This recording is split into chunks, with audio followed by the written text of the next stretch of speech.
અવતારમાંનો એક અવતાર છે, કદાચ 20મો અવતાર છે કે જે હોય પણ અવતાર. જ્યારે જ્યારે સમસ્યા આવી ત્યારે વ્યાસ માં ગાંધારીએ કૃષ્ણને શ્રાપ આપ્યો કે મારા આટલાને મરાવી નાખ્યા, કોઈ બચ્યું નહીં, આ યુદ્ધને આપ રોકી ન શક્યા હો.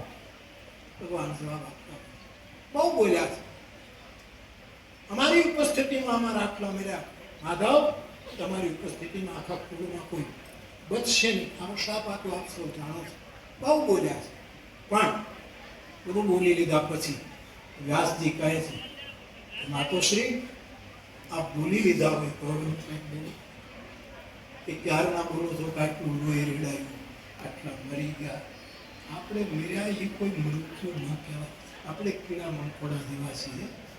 કોઈ બળદગાડાનું પૈડું કરે તો 1000 કીડી મરી જાય, આપણે મર્યો તો આ કૃષ્ણ છે, આપણે નથી મર્યા. લોહી આપણાનું નથી લડાયું આનું, કારણ કે બલિદાન તો એવા મહાપુરુષો આપે છે જે આપણને દેખાતા નથી. એના માટે બીજી આંખ લો.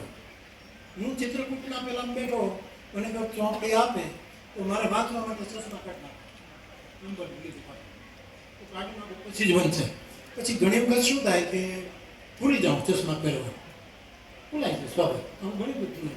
અમારા ગામનો છોકરો પંકજ છે, 10 વર્ષના દિવસે પગે લાગવા આવ્યું અને મને કે હિંચકો નાખો, એ મને એ ટેવ છે, હિંચકો નાખી તો આપણને ગમે. બેસી ગયો પાછું. મેં એને વિવેકથી પૂછ્યું કે ભાઈ તારે કોઈને પગે લાગવા નથી જવાનું, 9 વર્ષ છે તો બધે જઈ આવ્યો છે. મેં કીધું લગા બાપુને ભૂલી ગયો. લોકો બહુ હતા, 2 કલાક થઈ ગઈ, કંટાળ્યો, થાકી ગયો બાપુ. મને ખબર જ ન રહી. પછી મને કે મારે 2 કાકાને પગે લાગવા જવાનું, નીકળ હવે તું જલ્દી નીકળ. એમ ક્યારેક ભૂલાઈ જાય. આ બંનેની ઘટના. હું ચશ્મા ત્યારે કાઢી કાંઈક વાંચું અને પછી ચશ્મા પહેરવાનું ભૂલાઈ જાય ત્યારે હનુમાનજી મને ધૂંધળા દેખાય. પછી મને ખબર પડે કે આ ધૂંધળું કેમ દેખાય. વળી ચશ્મા પહેરે ત્યાં ભડકો. અને જ્યારે સાધુની આંખના ચશ્મા સમાજ પહેરશે ત્યારે હરી એને રૂબરૂ દેખાશે. નંબર નહીં આવે ત્યાં સુધી સામો હનુમાન હશે, સામો પરમાત્મા હશે, કોઈ ધૂંધળું દેખાશે.